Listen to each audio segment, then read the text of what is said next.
மாண்புமிகு பேரவைத் தலைவர் அவர்களே, சட்டமன்ற பேரவை விதி எண் 55 கீழ் அவசர பொது முக்கியத்துவம் வாய்ந்த நிகழ்வினை குறித்து மாண்புமிகு வருவாய்த்துறை அமைச்சரின் கவனத்துக்கு கொண்டு வருகிறேன்.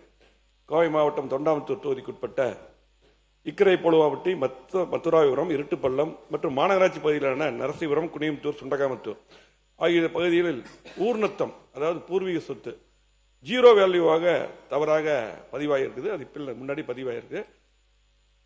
அதனால் பார்த்தீங்கன்னா பகுதி மக்கள் தங்கள் சொத்துக்களை விற்கவோ வாங்கவோ முடிவதில்லை. அதாவது ஒரு அவசரமாக ஒரு ஏழை மக்கள் வறுமை கூட்டு விளக்கம் சொல்ல வேண்டாம், படிச்சிருக்கேன். அது ஒரு திருமணம் அந்த மாதிரி போனால் உண்மையாக விற்க முடியறதில்லை. அதனால் பார்த்தீங்கன்னா ஜீரோ வேல்யூ மதிப்பை மாற்ற தாலுகா அலுவலர்களுக்கு பொதுமக்கள் சென்றால் காலதாமதம் செய்கின்றனர். எனவே இப்பகுதி மக்களின் நலன் கருதி உடனடியாக நடவடிக்கை எடுக்க வேண்டியது குறித்து கவனத்தை இருக்கிறேன். பேரவைத் தலைவர் அவர்களே, தொண்டாமுத்தூர் தொகுதியை பொறுத்தவரையிலும் மாநகரத்தோடு ஒட்டி இருக்கிற பகுதியாக அந்த பகுதி இருக்கிறது. மாநகரத்தை சுற்றி இருக்கிற பகுதியில் இருக்கின்ற விலை உயர்வு என்பது ஏறத்தாழ 10 மடங்கு உயர்ந்திருக்கிறது. ஆகவே இதற்கு ஒரு குழுவை நாங்கள் அமைத்திருக்கிறோம். அதற்காக ஒரு ஆணையரை நியமித்திருக்கிறோம்.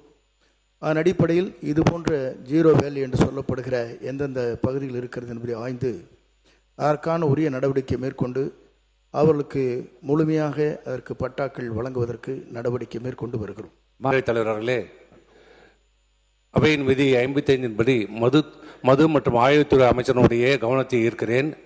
என்னுடைய மயிலம் தொகுதி, மயிலம் ஒன்றியத்தில் இருக்கின்ற நடுவுணர்ந்தல், புதூர், புளியனூர், காட்டுச்சிவரி, கிராண்டிபுரம், கல்பாக்கம், அழகிநல்லூர், மன்னமுண்டி கிராமத்தில் இருக்கின்ற நடுவுணர்ந்தல் புதூருடைய கிராம எல்லையிலே செஞ்சி நகரத்தில் இருக்கிற மூடப்பட்ட மதுக்கடையை கொண்டு வந்து அந்த கிராமத்தினுடைய எல்லையிலே புதிதாக நேற்று எந்த முன்னறிவிப்பும் இல்லாமல் திறந்திருப்பதால் ஏற்பட்டிருக்கிற பதட்டத்தை அரசுடைய கவனத்திற்கு கொண்டு வருகிறேன்.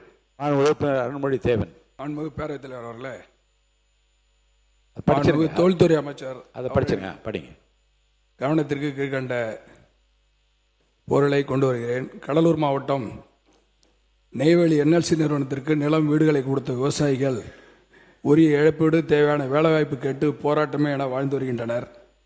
நிலம் கொடுத்த விவசாயிகள், விவசாய தொழிலாளர்கள் சுரங்க மண்மேடுகளால் சரிந்து நிலங்கள் பாதிக்கப்பட்டுள்ள விவசாயிகள் என அனைவருடைய பிரச்சனையை தீர்ப்பதற்கு மறுவாழ்வு மற்றும் மறுசீரமைப்பு பாலிசியை முழுமையாக நிறைவேற்றுவதற்கு தமிழக அரசு சார்பில் உடனடியாக ஒரு உயர்மட்ட குழு அமைக்க வேண்டும் என்று தொழில்துறை அமைச்சர் கவனத்துக்கு மாண்புமிகு பேரவைத் தலைவர் வாயிலாக நான் கொண்டு வருகிறேன்.